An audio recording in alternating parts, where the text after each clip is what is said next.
As कर मारो संगाती राणा एक चढ़ शिव जलधारा दूजो शमशाना में जाए दूजो शमशाना में एज कर मारो संगाती राणा कोई भी एज कर मारो संगाती राणा कोई भी। कर्म का साथी कौन है? एक पिता के दो बेटे, एक राजा और एक भिखारी, एक मिट्टी के दो मटके, एक तो भगवान शंकर के ऊपर जलधारा छोड़ता और एक शमशानों में मृतक के साथ।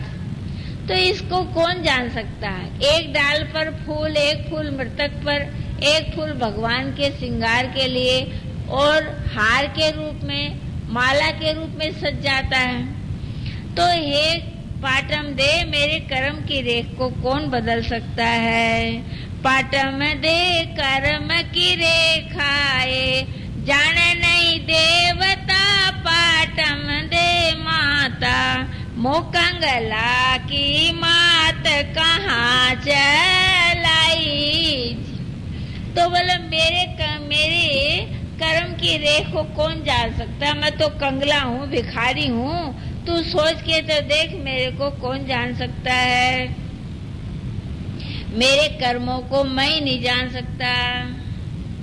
फिर विलाप करती वो लोग अभी, कायापति था बिन सूनी जी बिलखी में फिरा गोपी चंद जोगी जाने आषाढ़ का मेघ बिना घर माई। हम तो बिलखती फिरेंगे, क्या करें? हमारे तो मन में यही दुख है। अब वो पाटमदे को बार बार ज्ञान देते हैं, बार बार गोपीचंद जी मन को कड़ा करके खड़े हैं। उनकी बात सुन सुन के दिल हिल जाता है, परंतु दिल को एकदम मजबूत बना के खड़े और उपदेश देते जा रहे। पाटम दे मालस कर लो ए साची प्रीतड़ी, पाटम दे माता साची प्रीतड़ी माँ, पाटम दे माता हरण कर लो याद पार लंघ जाई जी। अब माला से प्रेम करो और हरि की याद करो। माला हरि चिंतन की सहायक है, भगवान की याद करने की एक सहायक वस्तु है। गोमुखी लेते हैं, माला डालते हैं, भाई चलो सहायक वस्तु है, इसके सहारे नाम लिया जाएगा। माला फेरेंगे तो अच्छा रहेगा। और हरि की याद करो और कहते रहो कि हरि तेरी दिल में सदा याद आवे, प्रभु तेरी दिल में सदा याद आवे, प्रभु तेरी दिल में सदा याद आवे, प्रभु तेरी दिल में सदा याद आवे। बल क्यों याद में आबाद है, भूल में बर्बाद है। याद करोगे तो आबाद हो जाओगे और भूल जाओगे तो बर्बाद। याद में ही तो आबाद है। भगवान की याद को क्यों भूलना है? एक लकड़हारा और जंगल में लकड़ी काटता था, काटते काटते उसको 60 साल हो गए थे। लकड़ी का ही धंधा था बेचारा, उसी से रोजी रोटी चलती थी। लकड़हारा देवलोक से ऊपर चला गया, फिर उसका लड़का 15 साल का था, वो भी जाने लगा, यही काम वो करता था। करते करते उसको भी और 10 साल बीत गए। तो एक दिन राजा और मंत्री, एक शास्त्री और दो चार कर्मचारी, सेना, ये भी साथ में सैर करने गए थे। तो जो शास्त्री था ना, राजा तो आगे निकल गया। जो ज्योतिष विद्या जानता था वो लकड़हारे को देखने लगा मस्तक। पूछा, भाई तू कौन है? बोल, मैं लकड़हारे का बेटा हूँ। अच्छा, किस्मत की रेखा पढ़ता रहा। राजा ने पूछा, अरे मंत्री वो कहाँ रह गया? शास्त्री बोला, आ रहा। बुलाओ। बुलाया। देर कैसे लगाई? कांपने लगा। बोल, क्यों? डरो नहीं। बोले मैं उस लकड़हारे के लड़के की रेखा पढ़ रहा था, आज के तीसरे दिन आपका जवाई बनेगा। हाँ, क्या बोला? मंत्री उसको कत्ल करवा दो।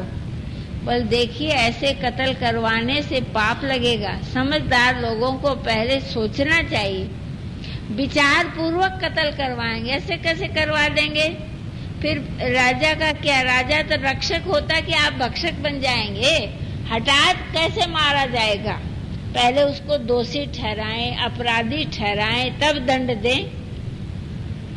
मंत्री ने जाके कहा, भाई देखो, इस जंगल से तुमको, तुम्हारे पिता को लकड़ी काटते कितने साल बीत गए, पर आपको पता है ये जंगल राजा का है। बिना पूछे लकड़ी काटते रहे, अपराध हो गया ना। तो तुम क्या करो, 25 असरफी सुबह पहुंचा दो, नहीं तो तुमको फांसी की सजा हो जाएगी। अब तो लकड़ का गट्ठर बांधा, वो भी वहीं छोड़ दिया, बेचारे से उठा ही नहीं। जब सुन लिया फांसी दी जाएगी तो रोता रोता घर पर गया।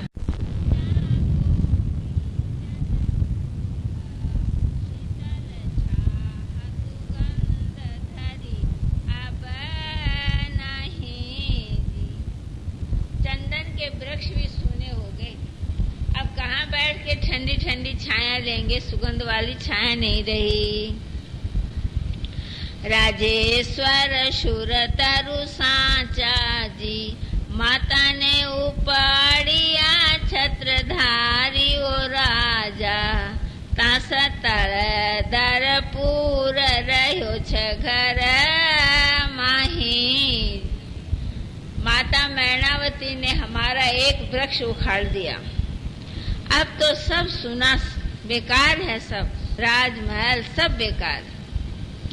गोपी चंद जी आश्वासन दे रहे हैं दासी को, जोगेश्वर बाई मत रोए, देखो सब झूर थी घुड़ला किन छाड़ा, राजा झूर छजी राज अरुण कमाई जी।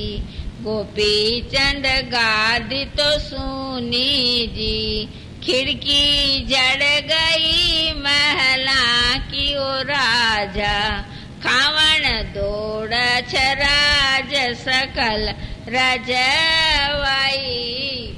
हे राजन, अब तो खिड़की अपने आप बंद हो गई, कोई राज करने वाला ही नहीं है। आप ऐसा क्यों कर रहे? मत जाओ। और नेत्रों में जल भर के बोल रही है, चंपा दे नयन भर्या छजी, सूरज मारा आथिया रजवंशी मैना, हाजी सूरज मारा आथिया रजवंशी मैना, माता कर गिराज तजी रजवाई। माता राज करे, क्यों चिंता करती? मेरे को तो जाने दे। चंपा दे थिर नहीं राजाए, रानी थिर नहीं चंपा दे छोरी, थिर नहीं सूरज चांद धरतरी माई।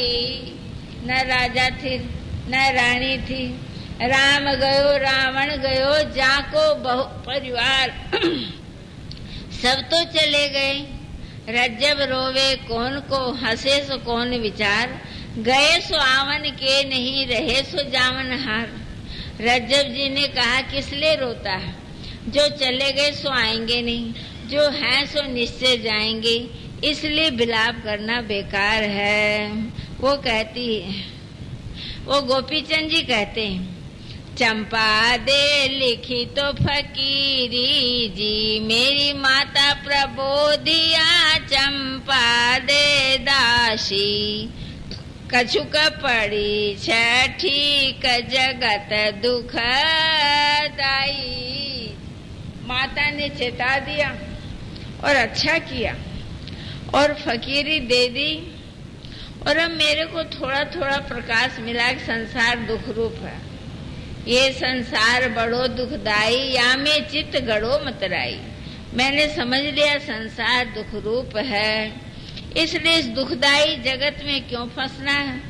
हे चंपा दे दासी, मैंने तो माँ का वचन माना है और सुख छोड़ दिया संसार का। चंपा दे माता का बचना जी, सिर पर में धरा चंपा दे दासी, त्याग दिया सुख भोग अवनी चौथाई। पृथ्वी का चौथा हिस्सा राज था मेरे पास। माँ ने कहा बन जा साधु, तो बन गया। थोड़ी देर टाल मटोल करी, परंतु फिर तो बनने के बाद पक्का बन गया। इसलिए मैं अपनी माता के लिए कहता हूँ, मेरी जननी जुग जुग जी जोए, सुख बिरजियो मेरी मैना दे मात, हाजी सुख बिलसियो मेरी मैना दे माता, कियो छे अमरे अपनाए पुत्र कहताई।